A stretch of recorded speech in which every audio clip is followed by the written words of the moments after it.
Hi, this is my review of the FlexTale Infinite Adventures Darkhalls, grim castles with ghastly warnings of terrible atrocities. This is similar to the other volumes in the Infinite Adventures line, the main difference being that this particular book is actually a collection of horrifying points of interest. This book describes institutions dedicated to documenting in detail vile atrocities.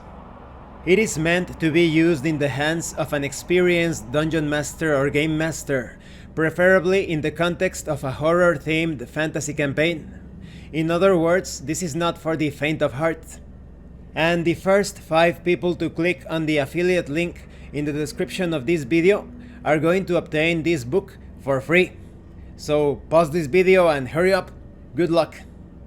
It's also noteworthy that this Darkhalls volume is included in the Infinite Adventures Omnibus. You are also going to find links to that in the description of this video, and I'm going to put a link to the Pumpkin Spice bundle, which contains several books. And if you have already purchased some of the books in the bundle, you're going to obtain a deep discount for that, so definitely check it out. Now, before we continue, I would like to talk about this channel's sponsor, Heroes and Hardships. This is a universal RPG system, allowing you to play any sort of genre, campaign, story, adventure. You can create any sort of character imaginable. You have hundreds of tools to accomplish that. The Kickstarter has just begun. I'm going to put links in the description to the Kickstarter, to my reviews of the core rulebook, the early access version, my reviews of the Quickstart guide, the Wallace campaign setting based on the life and exploits of William Wallace, and you're also going to find links to the website, the Tetsubo section of the website. Tetsubo is an upcoming setting inspired by Japan's Sengoku era, and you're also going to find a link to the Discord, so please check it out. Now let's continue. When it comes to the quality, the structure, and some additional material that has been included in this book, I am going to give you a very small summary because I have already talked about this in volume 1 of the Infinite Adventure series. You're going to find a link to that video on screen. So the quality is the same as the other volumes. It is well written and explained. The organization is good. The design and layout is simple but colorful. You have a mobile-friendly version and the full-color standard version.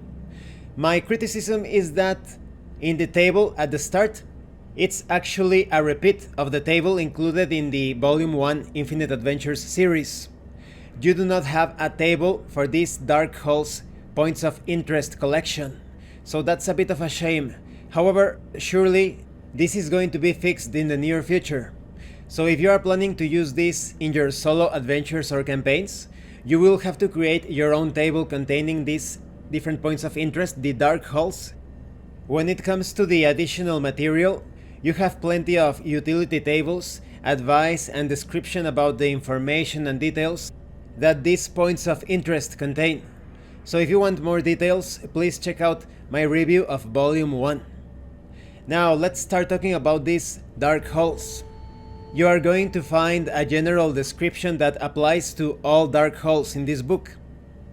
The cumbers of the Dwarven Glory Halls, Darkhalls, preserve memory of the deep sins of Dwarven legacy.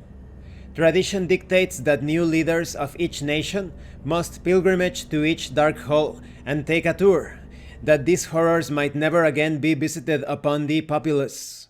In practice, pursuing such pilgrimage directly tends to be a distraction and near suicide for many political climates, particularly those that turn over frequently. It's conventional over the past few generations for new leaders to send emissaries in their stead, from whom they gain the necessary understanding of and appreciation for the tragedies of the past. There are many reasons as to why an adventurer could enter these Darkhalls, perhaps looking for a lost item, just for the sake of exploration. Maybe they are escorting someone, maybe they wish to right a wrong, or perhaps they need to discover a secret or prevent a tragedy. Now, this review isn't going to contain spoilers because this product can be used for solo adventures and campaigns. All of the different sections and elements within this book are organized by tables. You are also going to find many rumors, adventure hooks, and details concerning the atmosphere of each of these damned sites. You're also going to find things related to history, evidence of different things, loot, events and hazards related to famine, gore, greed, shame, etc. All of these places are very dark, very disturbing. The Game Master can tailor them or tweak them according to the level of horrors that are handled in the campaign. So expect to encounter many things, such as possessed caravans, a swarm of spirits, virulent diseases, and specialized torture chambers. And this concludes my review. So what do I think of this Infinite Adventures Darkhalls volume? I think this is an excellent volume for horror adventures, or if you want to catch the players off guard and use one of these adventure sites in your average campaign. But you do need to keep in mind that these halls are quite terrifying. They do not hold back. Even in their most brutal aspects, the terror is more psychological in nature. It has to do with feelings of despair, dread, perdition. So I think that these points of interest are great if you are playing a role-playing game with sanity and fear mechanics. But even if you are playing your standard RPG, perhaps a pseudo-clone, retro-clone of Dungeons & Dragons, or any edition of Dungeons & Dragons without sanity and fear rules, the hazards and special rules for each of these different dark halls are going to be quite fun and disturbing. I don't want to give you specifics on the mechanics, but they are related to particular natures of the specific dark halls, so you can expect dangers and challenges related to the theme of the specific dark hall that you are exploring. So overall, my highest recommendation for this Infinite Adventures Darkhalls book. But I do hope that the author Jason fixes the table soon, because as a solo player, you are probably quite enthusiastic about rolling those results to see which dark hall you are encountering in your adventures. Thank you for watching this review, and thank you for your likes and your comments. If you have any questions or comments, please let me know. And thank you so much to those of you that are going the extra mile to support the channel. If anyone else wishes to further support the channel, the information on how to do that will be in the description below. Once again, thank you, and see you later.